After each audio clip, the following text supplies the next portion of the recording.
Language is interpreted up here, okay? Someone can call me derogatory names. They can call me that's a cigarette in Canada. Yeah. Yep. They can call me that's actually a textile term. Mm-hmm. Or a bundle of sticks. They can call me gay. They can call me gay. Hey, I'm happy. You know, I have friends in San Francisco. No problem. I live in San Jose. It's great going up to San Francisco. I have gay friends. I have lots of gay friends. Some of the nicest people. Some of the nicest people I've ever met. Yeah, it's so creative. But the thing is, the point I'm trying to make, words only have the power that your mind gives them. They're just words. They're just ink on paper. They're what you read. They're what people say. But words only have the power that you give them, okay? If you let the words bother you, then the words are winning. You need to tell people who are using those words that you don't care what they say about me. I don't give a rat's patootie what people say about me anymore. Keep that one clean. Right, I'm sorry. I'm trying. PG show. But I don't know if anybody was here last year, okay? But there were a bunch of people, I'll use the term loosely, that were going around with bags of cooked spaghetti that were either throwing them at people or would come up to them and say, hey, how you doing? And throwing them on the ground in front of people. And somebody had made a remark online that they were going to throw this spaghetti at the VAs while they were in the VA line. And I took umbrance to that because some of the VAs are my friends. They've been on my show. And I found them in line and I confronted them. I said, hey, where is it? What? Where's the spaghetti? Well, I don't have any spaghetti. Dude, we're watching you right here. You're saying it. Where is it? And I got it in his face. And I said, hey, this ain't gonna happen because we're watching. Well, that particular person got a conscience, said, you know what, this was wrong. He turned in his badge, he went home. But his buddies on set board were going to avenge him. So outside, I'm taking pictures with some people, and these 4 kids come up. They say, we want a picture too. Okay. So one kid takes his camera, like this. And I got these other guys, 2 guys here, like, happy-go-lucky, we're gonna take a picture. And all of a sudden this guy goes, 1, 2, 3, spaghetti! And they all throw the spaghetti at me. And I took umbrance to that. So I did something that I probably shouldn't have done. I should have brushed it off. But grabbed this guy in a headlock, grab his bag of spaghetti, grind it into his chest, and move him away. Because 1-on-1 is better than 4-on-1. So as I'm moving this guy away and saying derogatory things about spaghetti, he says, and I quote, you were supposed to surround him. And do what? Kick me in the kidneys? Take me down? And do what? So as I shove this guy away and get out of the situation, the one I've moved away says, well, you don't have to assault me. So who assaulted who here in this situation? So I take his bag of spaghetti and I throw it at him and say, take your spaghetti and get out of here. And from 20 feet, I hit him in the face with it. It was a glorious video. It was a glorious video. There is a glorious video on YouTube, okay, which says, Dusty rages at BronyCon. Now, some of you have probably seen this video, and they pixelated their own faces, which means they're obviously innocent. They cut the video, so they didn't hear you were supposed to surround him, and they cut out the part where I hit the guy in the face with a bag of spaghetti. So basically, it's a complete 100% bullying tactic against me. Okay. So I was rather upset when that video hit, and it took me about a week to calm down. But I turned it around, and I got lucky that some friends of mine said, hey, why don't we use that? So when another convention came around, they did a... Nightmare Nights, right? Nightmare Nights. Yes.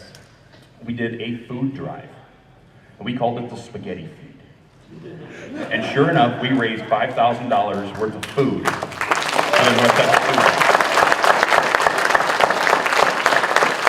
that is an extreme example of taking something bad and making good from it. Even though it was against you and it makes you hurt and makes you hurt and think. But you can take their anger and their useless efforts and turn it into something good. If you really stop and think about it. I mean, if they're coming after you, it's obviously that you're better than they are and they're jealous. They perceive you as a threat. They perceive you as a threat, or they perceive you as somebody that can take, whatever is going through their heads. But you're obviously better than they are because they want to bring you down to their level. So don't let them.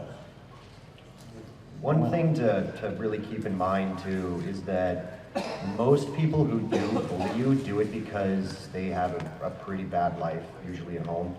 So, and with me, after 5 years in the Army, I'm a very sarcastic person. Yes, you are. Yes. So, No, really? like, You're kidding. stop it. But, so, when people try to insult me, I'm able to instantly just fire back. And I usually will go along with their joke and just turn it into sarcasm, and it just derails them. Because they're like, well, he's not playing the victim, this isn't funny.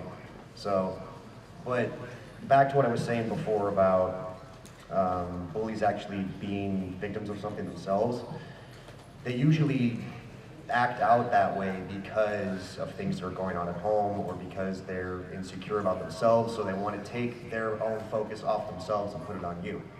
So you kind of have to keep that in mind, but my phone's ringing, it's distracting me.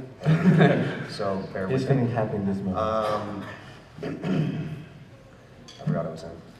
Well, actually, but I think the best example though of that situation is Babsy. If you remember One Bad Apple, she was bullying the Key Market Crusaders, but it turned out she was being bullied back at home. And in order so she wouldn't be bullied, she basically stepped into that role.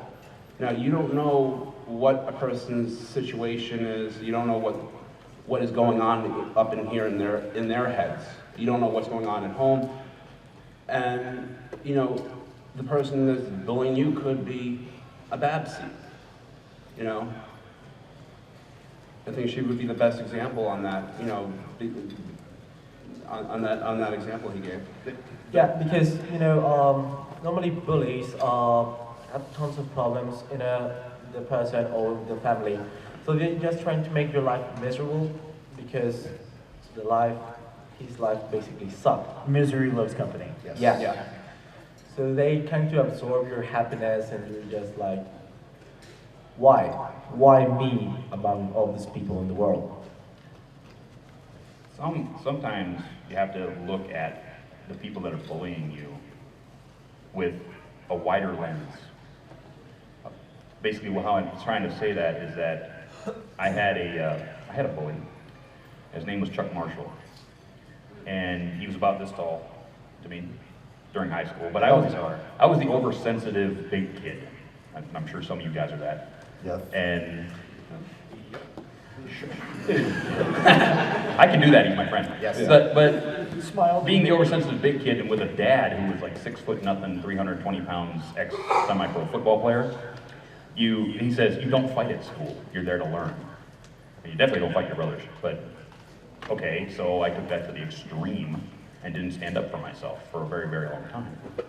And this kid basically was a bully, and he took advantage of that. Basically, he'd come up and give me heck whenever he had a chance. And to make a long story short, he basically confronted me with a bunch of his friends when I had 3 guys with me and said, I want to fight you. I said, why? Why do you want to fight me? Because I want to fight you. That's not a good reason. I went to walk away, and he kicked me in the back. And I went white rage because I just had enough. And from what I'm told, because I don't remember what happened, I ended up putting the kid in the hospital just because I'd lost it. It was gone. I had 2 guys who were on the defensive line trying to hold me back, telling people, get him out of here, he's going to kill him. And things happened, and I go down to the principal's office. There was police. There was Chuck Marshall's dad calling for my head. And my dad, who had to drive 45 minutes from work to come for this, and he didn't look happy. But surprisingly enough, my dad stood up for me. And he told Marshall's dad in no uncertain terms that if his son ever touched me again, he would take him out and do things. And when the school tried to suspend me, he told the principal, no, this has been going on for too long. You didn't do anything about it. He stood up for himself. You're not doing anything. And when we got home, I thought I was dead. I thought I was the leather belt, everything.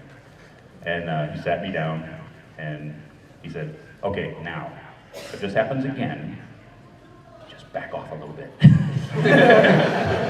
Okay, Dad, no problem. So, but from that point on, I had pretty much no problems. And that's the extreme. If somebody attacks you, physically, you need to stand up. You need to say, I'm not going to take that. You're not going to hit me. You're not going to physically abuse me. And you can ball up and have them start kicking you and taking you out and all that stuff, but it's not going to stop them. No. It's not going to stop them at all. It's like I was talking about earlier, being the victim. Don't play the victim. Words are one thing, but once they start swinging, Fight back. you need to stand up. You need to stand up. Don't be a doormat. Yeah, Yes. don't be a doormat, as Iron Will says. If somebody comes after you and starts pushing you around, stand up to them. Most of these bullies do this because they don't have anybody to stand up to them. They don't, it's like, okay, I'm gonna push this kid around, push that kid around because they can get away with it. If somebody pushes you and you get back in their face and chest bump them and go, I'm not gonna take that. You don't have to swing. You just get up and say, I'm not gonna take that. I'm just not. Then that person will have some respect for you and say, oh, well, I can't push him around. I'll go find somebody, easier. And then when they go try to bully that guy, you go stand up for that person. And they go try to bully that person, you go stand up for that person. Because the only way bullying is gonna stop is if everybody surrounds that person and go, we're not gonna take it at all, ever again. And if you're going to go bully my friends, I'm gonna stand up for my friends. If you're gonna bully people I don't even know, I'm gonna stand up for that person. Because you are in the wrong. Yeah. With my story, I changed schools in 3rd grade to a very small town school where the population of the town was 1,400 people. So everybody had already gone through the first 3 grades and everyone knew each other, and I was the new kid. So guess who the target was? Me. It really wasn't as bad as, like, say, what happened to Firemane, but it was the typical, little white kid, let's push him around, let's do all this stuff. They threatened to jump me, gang style. Do you know what that means? To a 3rd grader. And eventually I got into middle school and I was in band. So 2 things working against me for him, right? Let's beat up the kid with the big suitcase thing, because we don't know what it is. And then in high school I started playing football and defensive line, and suddenly it stopped. Because once you show them that you're not the victim and you're not going to take it, and it's really not in their best interest to keep bothering Or at you. the very least, you're showing that you can defend yourself. Right. So So stop. I personally will never look down on anyone who defends themselves, because that's something that that as a man, you have to do that. You can't sit there and just be a doormat and let people walk over you all the time. You can't. You're not going to get anywhere. Not even just as a man, as a person. As a Yeah. person. I agree with you on that one, Dusty. I mean, one really good example going between the two of them, I heard a couple of quotes. One of them pertains to about language and the effective view. Who here has ever heard of George Carlin? Okay, in 1992 he had an HBO special, George Carlin doing it again. First off, I did get permission from Carol E. Carlin to quote him, so I do have permission. So Yeah, you. I did. I actually contacted her. She said, absolutely go for it. My dad would be happy that somebody is using his word to help people. There is absolutely nothing wrong with any words in and of themselves. They're only words. It's the context that counts. It's the user. It's the intention behind the words that makes them good or bad. The words are completely neutral. The words are innocent. he goes, I get tired of talking about, people talking about bad words and bad language. Baloney. I'm cleaning it up there. It's the context that makes them good or bad. The context that makes them good or bad. So keep in mind, whatever they say, if it's a bad context, change it to a good one. At least do that. As Dusty said about, 3 examples. Fag, faggot, and gay. Change it from the hurtful, negative context to the positive context. Oh, you like My Little Pony, you must be gay. Yes, the show makes me happy. I like it because I feel good about myself because it promotes friendship and peace. Right? Love and Love and tolerance. Right?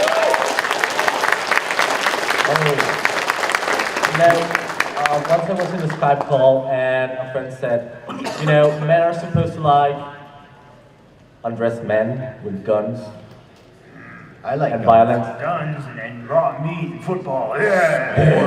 Sports. So that was supposed to, it was making me man.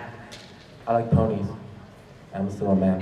In a way, I feel that in and of itself is more manly, because if you're man enough to stand up and say that you like something which is a little controversial, that takes a lot more courage than you just go with the crowd. Yeah. You're gay because you like My Little Pony. Oh, please tell me more about my sexuality, because you would know more about it than I would. Yeah. I don't know why I have that picture of the Willy Wonka meme in my head now. Because that's where I got it from. Oh, thank you. But another quote that I heard, I just can't remember who the original person that said this was. One voice in a crowd is silence, but a group of voices is deafening.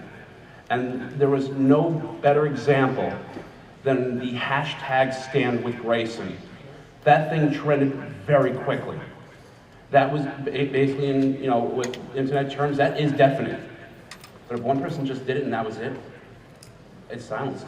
See, and that's another thing. With Grayson, it wasn't even about getting the bullying. It was they picked on, after that, the adults picked on the victim. It was, hey, it's not, hey, stop picking on this kid. It's, hey, this kid should try and stop making himself a target. And that's just stupid.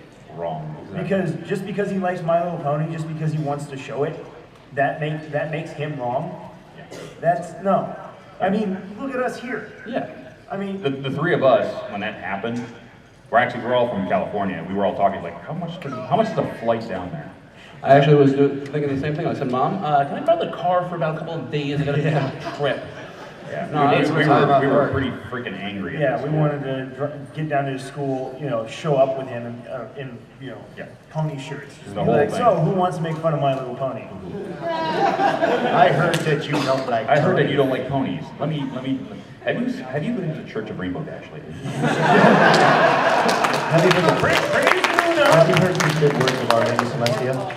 Do you remember when that Glenn Beck response to that on his radio show? Yep. Yes. Yep. Yeah. Yeah. I don't- In fact, I don't if know- that Twitter thing hadn't happened, Grayson never would have been on Glenn Beck. Yeah. Exactly. I don't normally agree with Glenn Beck. I don't normally agree with on you. anything. Who has but- to? It was the national radio show. Exactly, but really, when it comes to internet bullying, one thing you have to keep in mind is that the only reason these people are saying that is because they're protected by a screen. Yeah. In reality, these people will not actually come up and say what they say to you chest to chest. They won't do that. Just one thing, they're scared. They are. They're You They're would afraid. not just You scared would of not you, believe- but if they came to this con, Oh. we would be behind you. We just came to the wrong neighborhood. You would not believe the kind of things that have been sent to me on my Manliest Brony in the World video. And it's been out there for a couple of years. It has thousands of comments. And you would not believe the vile crud that people will type to me just because of that one video. Because they feel they don't. Because they feel empowered behind a keyboard that I'll never find them. And it's like, okay, fine. If you want to say that, I'm very sorry for your life. I'm sorry that you took 15 seconds out of your life to call me whatever, when you could use that time to go read a book or play your favorite video game. Or watch ponies. Watch ponies. And that's what you have to, when people do that to you on your texts or on the computer, feel sorry for them. Feel sorry that their life stinks so badly that they need to take hours out of their life to sit on YouTube and make vile comments to people they don't even know to make themselves feel better. Right. Why? It's an example of what I was talking about earlier of people bullying because their life at home is terrible. How many? I don't anymore, but how many used to play like Call of Duty online on like the Xbox or the PC or whatever? It got to the point to where I would just mute the chat channel because I really wasn't going to sit there and take crap talking from a 12-year-old. Like, oh, you're terrible at this game. You suck. Yeah, because I have a job. I don't have hours to dedicate to being good at this. So, and that's really just that's all you gotta do. Don't pay attention to it. Yeah. You've heard of the band hammer, right? Band hammer. Don't pay attention to it. Don't acknowledge it. Mute everyone. What's funny is I'll get a really vile comment, and I'll mute, block them, and then turn it around and make a funny out of it. And it's like, you were so ignorant to say that. I'm just gonna make fun of you. Because that's what needs to happen, okay? Some of these people need to be taken down a notch. So every now and then I'll find one that's really bad. And it's like, I'll just play with it. Because it makes me feel a little better because I get back at them a little bit, and that's, just me, sorry. But it shows my followers, you guys, that I have a sense of humor about this. I mean, I don't take myself seriously, you guys know that, you've all met me. It's like, I'm out here doing my thing, trying to entertain you, and I will do just about anything. I'll pratfall, I'll interview anybody, I'll sign anything you want, because you guys make me, okay? I have a wonderful time entertaining you guys, and I will not let them take you away from me.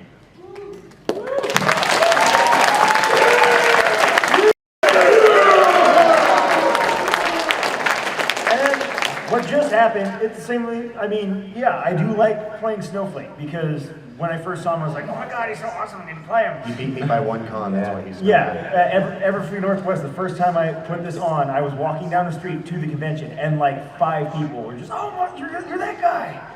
Oh, and I like, remember that, oh. Yeah, the entire con, I was just running up and down the halls. Like, if there was a long line waiting for a panel or for signing, the con staff was actually pulled. It was like, hey, we have Keep to wait them another. calm. Well, it's not necessarily keep them calm; it's keep them entertained. So they have me run up, like actually run, and just go, yeah, and everyone, yeah. When I first met this guy, I thought he was a jerk. Because Kind of the same feeling towards him. we both had that sort of moment to where like, oh, here's a muscly man, he must be an a-hole. Well, and it's also because he was like the first bigger guy I had met who was kind of built like me, and I was like, because I knew that personally I loved the show, and I see this guy as like maybe he's with his girlfriend. And I did have my tattoo at the time, it just wasn't completely finished. Yeah. So. And then there's this guy who had to outdo me.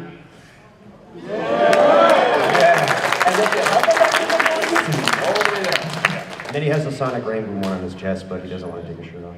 He's shy. That's some facts.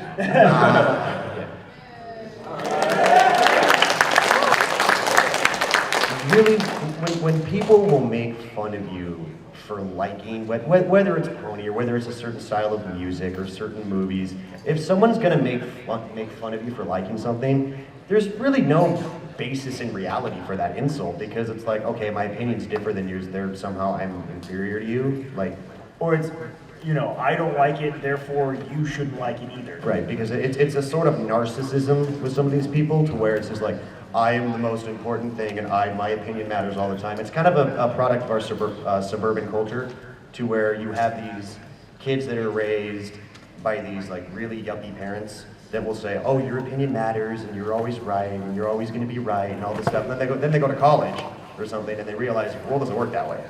I worked in a restaurant at a college for about a year, and I have never seen the most narcissistic, self-entitled people in my life.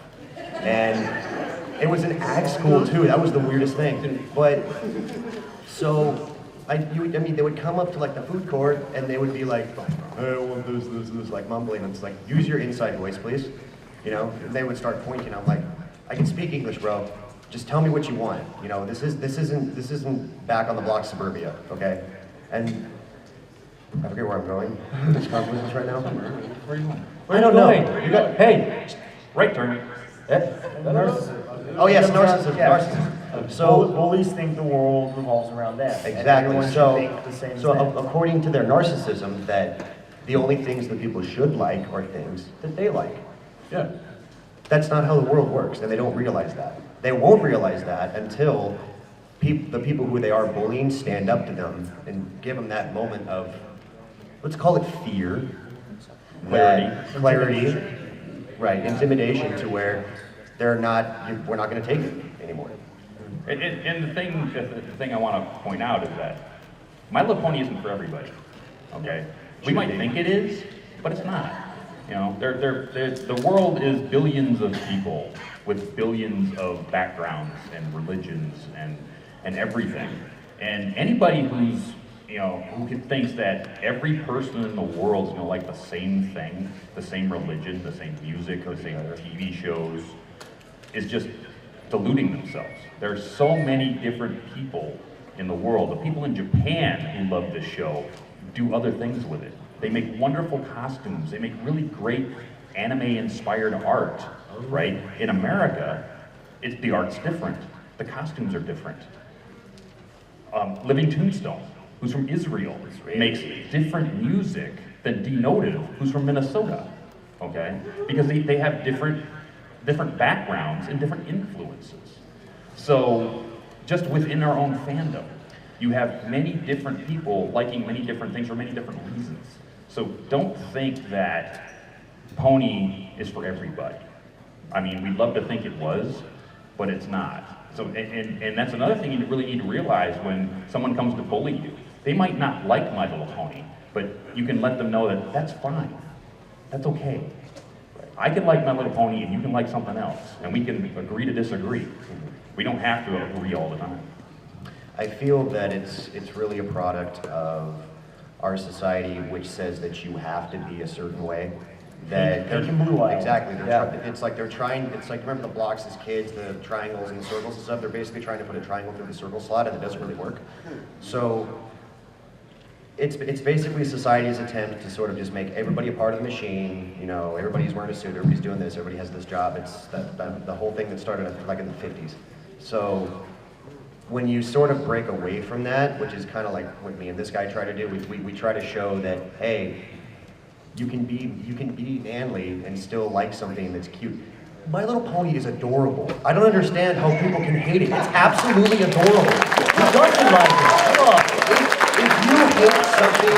If you hate something that is so cute and so adorable, there's something really dark within your soul. Like, if Pinkie Pie makes you angry, you're just a sad person. Yeah. Or Dan from Dan. Such a sad panda.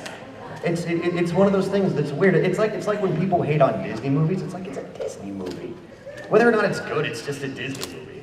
Like, Besides, who doesn't like Toy Story? Or The Lion King? It's just a Frozen. you want to feel really old. No. Just see, here's the important thing that they also don't get. The Lion King came out 20 years ago. 20 years ago. But here's an important thing that most people don't get. If they don't like it, change the channel. Turn the radio knob. Go to a different website. They Just don't because- have to do this. Just because you don't like it doesn't mean you have to comment on it. Yes. Yeah. Don't come to my YouTube channel, watch 12 of my videos, He's not and talking make nasty comments on all 12 of them. with horrible grammar. With horrible grammar. Because you just spent an hour of your life watching something you didn't like. You like MLP, you queen forget. Yeah. Why would you do that? One of my favorite things that I've seen on the internet, it's not pony related, but this guy joined the Marine Corps, and sorry, I screwed up the story. This like really yuppie suburban blonde girl said, "Oh, the only reason people go in the military is because they're too stupid to get into college," and she spelled it THERE. The first post was a Marine correcting her.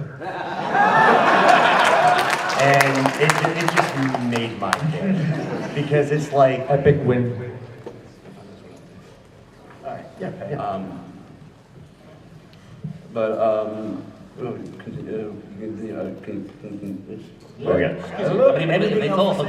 Oh, yeah. Okay, so who here ever had the thought in their head or stated, nobody knows what I'm going through? You don't understand. Nobody knows what I'm going through. Everyone has. Raise your hand if you've ever said it, thought it. In some point of your life, you just Okay. ask that question. Now look around. Keep your hands up. Keep and your look hands around. up and look around. Look around. Look around. Look around. See, you are not You're not alone. alone. You have allies. You have allies. You know, I think if you need a good inspirational song, one that really comes to mind is a song, I don't know, Dusty, you guys ever heard of a song called Proud to be a Brony? Yeah! I think that is the most motivational and inspirational song I've heard. And it comes from one of our own, you know, Black Riffin. I think I'm a for me, bigger the fan most of it. inspirational song is Great to Be Different. Being different is amazing, don't you think? I'm a really big fan of Mando's "Let's Make This World Like Equestria" song. Yeah. Yeah. We're a long way from I Westwestern. can't get through that without crying. No, it's Yeah. hard. It's hard, dude. The same with the Smile song. Oh. Like if I'm, it's like that ASPCA commercial. It knows when you're alone and vulnerable. And it will come on. It's the most brilliant commercial ever because nobody can now hear that "In the Arms of an Angel" song and not think about that commercial. Yeah. No, but see, with the Smile song, I know if I'm watching it by myself, I'm okay. But it's like last night during Mando's set, because Mando Pony always sings it when he does any of the concerts. It's when we get to the chorus, when all of us are singing along, I choke up because I know we're united under this. We are all in this together. And when come on every pony, smile, smile, smile, and I just start choking up. Because I know, everyone in here is like me. Everyone in here is going through the stuff that I went through, and you're at a My Little Pony convention. If you are having problems, don't feel afraid to open up to just anyone. Maybe someone might be busy. Maybe there might be some people who are trying to schedule other things, but there will be someone who will be willing to listen. Don't be afraid in your life to show your emotions. And don't be afraid to approach guys like us. I'll fully admit that if I'm alone and I've had a little bit of alcohol, I know this is PG, but this is real life. But and the Smile song comes on, I will tear up because it's so happy. I don't care. Judge me. What are you going to do to me? I will hug you.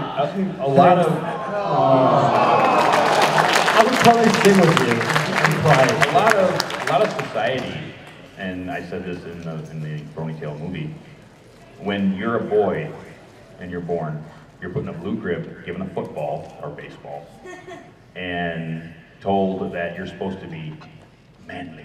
Man up. Men don't Don't be show a wuss. emotion. Men don't cry. cry. And that will break your And insides. yes, it'll break your insides if you cry or you show emotion or you. No, you're- I'm saying if you hold it in. Yeah, if you hold it in. If you hold it in, you will break. Yes. You will break. Yeah, and I'm speaking of society. Society tells men this from a very young age, that you can't show emotion, you can't cry, you can't feel love You can't lack for anything. You can love Until both. you graduate high school, you marry your high school sweetheart, but you don't know what love is because you were told not to feel it. Right. And then you end up being divorced in 3 years because you have no idea what you're doing. You almost have to be Yeah. inhuman is what they're trying. They're basically trying to make good little robots. So be yourself. Have feelings. Cry at movies. Cry when you're reading a good book. When you're feeling it. If you feel sad, cry. It helps. When you're happy, go out and wear a pony shirt. When you're happy, go out and wear a pony shirt. Go dance in your room to your favorite pony music because it's just you. Dance like nobody's watching. Love like you've never been hurt. Laugh like nobody's listening. Because who cares more than you to just have a great life? People keep asking me, Dusty, would you be as popular without your mustache? Nope. And I reply that my mustache doesn't entertain people. My mustache didn't go to Southeast Asia to make motorcycle parts for Jesse James. My mustache didn't paint land on toy trains for a living. My mustache didn't repair concrete highways in Michigan. My mustache didn't play adult league hockey. My mustache didn't play college football. But I did. It just came along for the ride. Yeah, let's open it up. Yeah, let's open it up. to the Yeah. audience. Let's hear your stories. Okay. Where's that wireless? Where's that wireless mic You at? got a wireless mic, so. Okay, what is it like? There it is. There it is. Somebody give me a runner. You're the runner? Okay. Let's do this, okay? Why don't we start with a line? Anybody who wants to talk, let's start with a line over there by the wall. That was like Remember, kids go first. Running every con. He's been running every con, so we're gonna start with a line over there. So you wanna share You your want to say story? something? Yeah. Yes, and please do remember, kids go first. Yeah. Yes. If you want to say Little kids go something, first if there's if you any have a kids. question for any of us. I'm not seeing anything. Oh, that leaves me at the end of the line. Yes. And you can go first too. Age before beauty. Wise people. Oh, and by the way, just to let you guys know, if you need somebody to look up to, a role model, I mean, these guys right here are great role models. All right? The military, I have a lot of respect for Dusty. I have a lot of respect for all these guys. You know, the military bronies especially. How bad do you guys have it with being in the military and being a brony? Oh.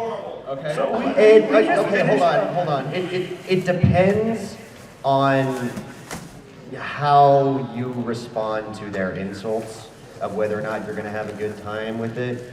Me, my infantry unit didn't care, because it was, you're weird anyway. The infantry didn't care, but then I went to his unit, the engineering unit, and there's, your infantry guys are all weird, and it's like, well, okay, whatever. But it depends on how you respond to it, which dictates whether or not you're gonna have a good time with it, because it's like a back to the victim thing. If you just sit there and let people just walk over you, and in the military, it's much easier for you to stand up for yourself, because nobody is going to punish you for you standing up for yourself. They actually encourage that. So it's a little different than the civilian side. Let's hear what these people. Let's hear Yeah, what Let's they hear have. this. Yeah.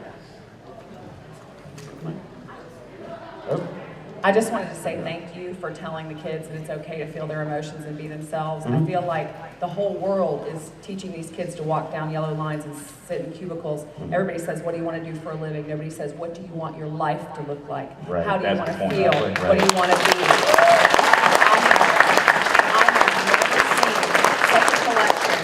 I've never seen such a collection of talented, brilliant children, and I am so in awe, and I am so proud to be here. So you guys are awesome. Good stuff. Thank you.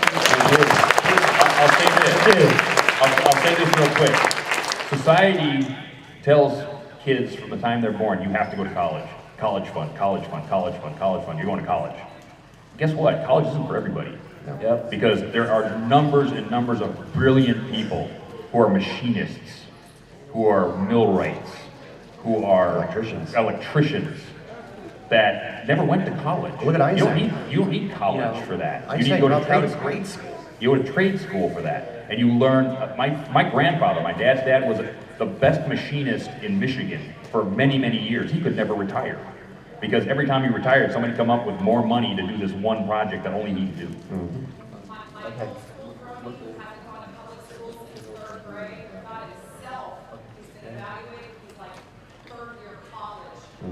There you go.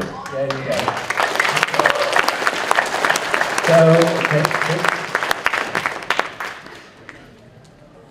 Okay, so my name is Connor Schmitz. Hi, and- Connor. Hello. Connor. So, when I first became a brony, or before I became a brony, my brother was a brony, and at first I thought it was really weird. Yeah. That's all right. Yeah, that's Tends what to basically what all bronies think. So, when I went to school, there was a day when we could wear any shirt we wanted, because we have to wear a uniform every day, usually. And I wore a pony shirt to school, and Brave kid. I was made fun of a lot. And it got to the point where I just wanted to leave school and be homeschooled, and now I am homeschooled. Is it better? Yeah, it is. Awesome. So, but it didn't completely stop. Whenever I go on a Gmod server or Minecraft server or anything, like almost every single server I go on, I am made fun of for being a brony. Okay. What did we just talk about on that? What are you gonna do now? I usually just ignore them. Well, then you're one step ahead. That's a wise decision. That's the best decision.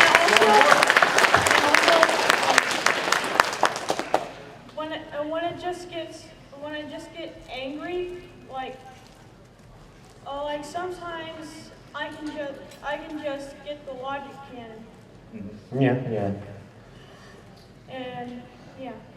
One thing, if it makes you happy, screw the world. Okay? Right? Don't let, if you're not hurting anyone, then, don't stop doing it. Don't let other people dictate to you what should make you happy. Yes. That's the stupidest thing you can do, is to listen to other people tell you what should make you happy. Only you know what will make you happy. Okay, so before I tell my story, this is actually a story involving somebody else. But I just want to make a statement. I think one of the reasons why the show and the fandom is so big is because people are rebelling against the stigma that men have to like certain things. I think that's one of the reasons. Look at this stage. Yeah, I think not just us five, but every other person out here is just willing to say, you know what, we like it, and if you're gonna make fun of us, whatever. We're gonna go to BronyCon where there are 10,000 other people just like us, and we are going to enjoy the next 3 days. Yes, I kind of got like bullied at the Mexico City airport because they opened my bag and there was this lovely plushie and they're like, My Little Pony, My Little Girl, why do you watch it? And I was like, because it's cool. So where are you going? To BronyCon. What's that? It's like Comic-Con, but with ponies. Are you gay? And I'm very happy. Can I get my bag? That's a little strange, but... So, are you a fruit? Nah, more vegetable. Okay. I like So, I was at Everfree Northwest a few months ago, and there was a girl there cosplaying as Flufflepuff, and she was just really nice. She practically gave the entire line free hugs, said, hey, who doesn't like hugs? So one of the panels there was the Dear Princesses panel where everybody tells their stories of friendship and whatnot. And she told a really moving story that just made everybody tear up, and she was crying herself. And when she was finished, the entire room practically just came up and gave her a hug, offered her support, offered her friendship, and that was just really moving. And one of the things why this community is so great. okay, stop going. I believe that amazing variety cosplay should go first. Only just, Yes. Yes. Yes. You. Her. Thank you. Shouldn't I wait like No, you go now. Go ahead. Because I love your cosplay. Yeah. And you're awesome. Well, thank you. I'm honored to have you say that. Just a few things I've learned over the years of this era and the cyberbullying and all that. I've been pretty nervous to start a YouTube channel, and I still have yet to do one, but I came up with a few suggestions, and my parents have helped me a bit. Like something that my dad told me when I was pretty young was that if you can't say something nice, come sit by me. Meaning, go rant to someone you trust to get it out of your system, and try not to hurt anyone with it. And that goes back to what we were saying before of not bottling up your emotions. Yeah. So I also figured a way to do so is, I've been able to see a lot of creative comments in the few years that I've been looking on the internet, and I've thought, some YouTubers could try posting all the comments they could probably, all the negative, nasty comments that they could think of, and just, beat them to the punchline, if you will. And something else about grief. no matter how much or little you feel, it really doesn't matter. Like, for example, there could be someone in the army that got shot in the foot, and oh my God, that's just horrible. And a lot of people would put that before, say, a 5-year-old stubbing their toe or something like that. But it doesn't matter how much it affects you. And it's all in comparison to what you usually face. Like when you see Optimus Prime or someone like that fighting a Decepticon, I think they're called. It's not, thank you, sorry.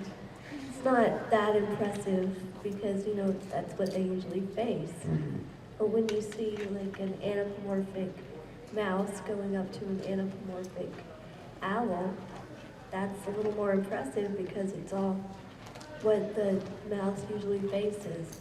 So even if it's just a slightly mean comment or a really nasty one or someone's attempt at constructive criticism, you can't really measure the grief by how much someone else would feel it. So just anything that makes you feel the slightest bit of pain deserves, you know, recognition and attention. So thank you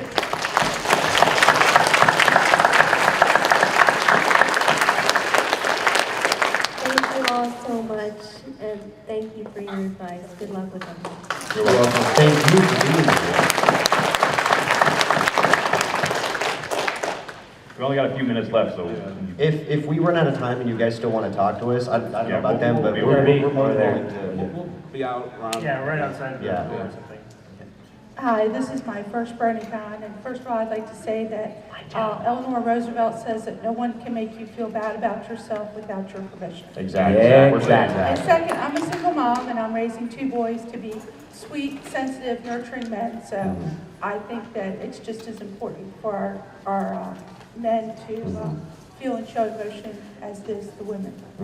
And you guys are awesome. There's a group of talented people here, and I can't wait to come back again. Thank you. You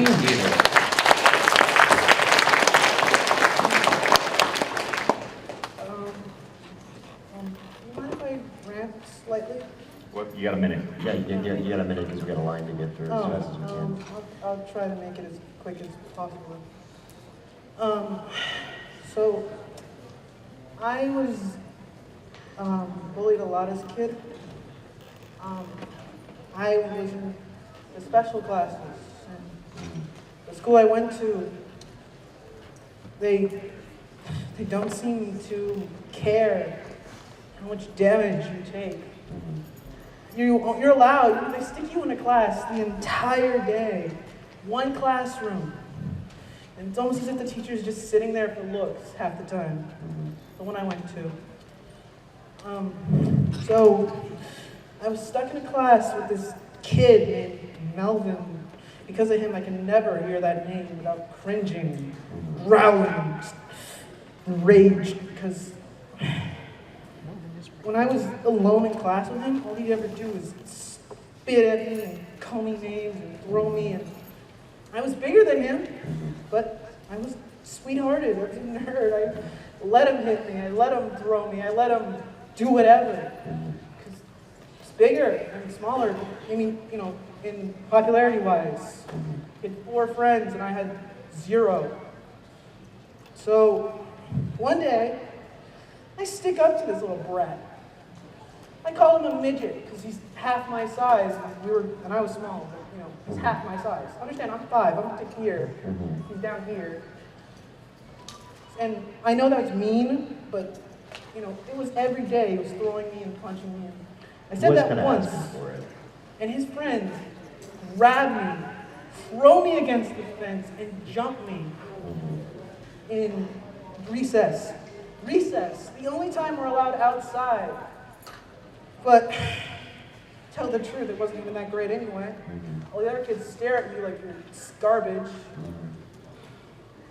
That's how you feel there. We know. They don't treat you any better no matter who you are. Everyone stares at you like you're garbage, and they call you garbage because you're stuck in a classroom. The problem with special needs classes, it puts you in a different class. It makes you look like you're less. It makes you look like you're different.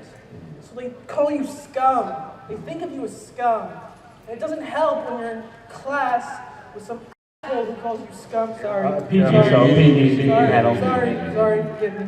What's up, man? This guy treats me like garbage. And he jumps me, and I run. And I spent the entire mark period running. And every day after school there, I would just keep my head down and avoid him. So, I made a mistake the next year. A mistake I regret every day of my life. I joined 3 guys, and we became a bullying group, just like him. I threw kids. I punched kids. I slammed kids. I insulted them, berated them. Special needs kids just like me. Because you know what? When you get stepped on, even if it's wrong, it feels nice to do the stepping. And I feel horrible for saying that sentence, but that's the sentence I said to myself every day.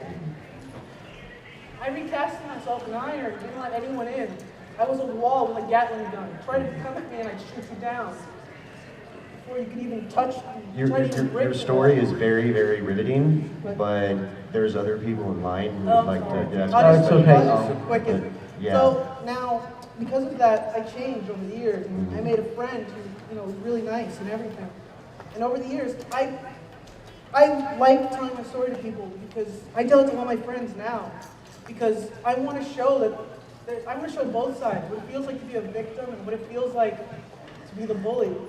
Well, thank you for that. Thank you for that. Thank you for changing. Thank you for figuring it out. And we have to be done. We're out of time. And you have a future in beat poetry.